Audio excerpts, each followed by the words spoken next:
In this video, we will be demonstrating how to provision ScaleIO software-defined storage from within the vSphere web client. Traditional storage array provisioning can be a tedious process, handled by experienced storage administrators consulting massive spreadsheets and issuing bizarre commands through proprietary command line interfaces.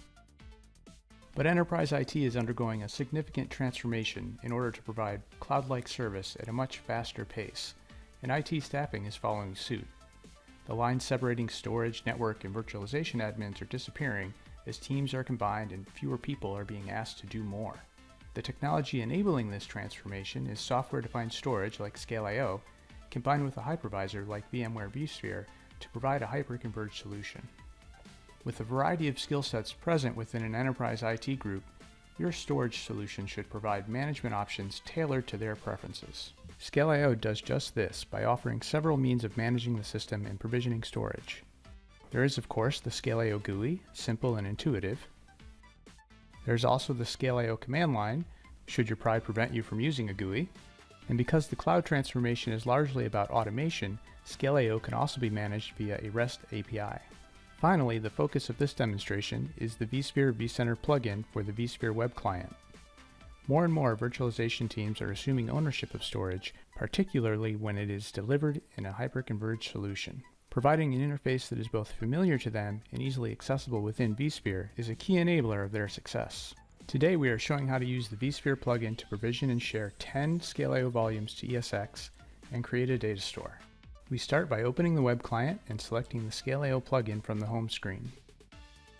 When it loads, we choose the storage pool from which the new volumes will be provisioned.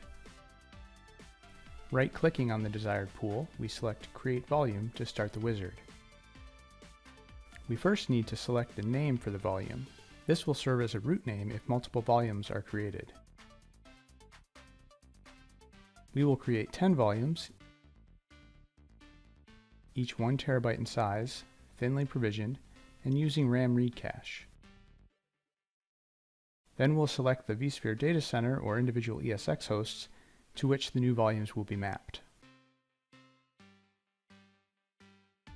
When it finishes, the volumes will be created and mapped to all of the ESX servers in our data center. Closing the window, we now need to create a data store on one of the newly connected volumes. We'll verify the volumes are present, then create the data store via the native web client wizard. To confirm the devices are connected, we'll view one of our ESX hosts and view the storage devices under the Manage tab. There we see all 10 of our new volumes. With that confirmed, let's create our new data store.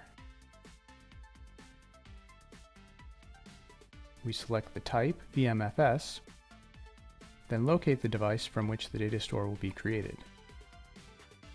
Note that while being shared over Ethernet, the volumes appear within ESX as EMC fiber channel disks. ESX has a limited set of device types, and ScaleIO is much closer to fiber channel than iSCSI from an operational and capability standpoint.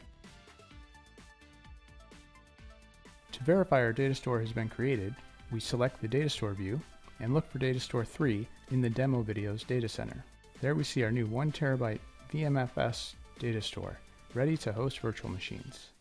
Thank you for watching. I hope you found this demo helpful and consider partnering with ScaleIO to power your data center transformation.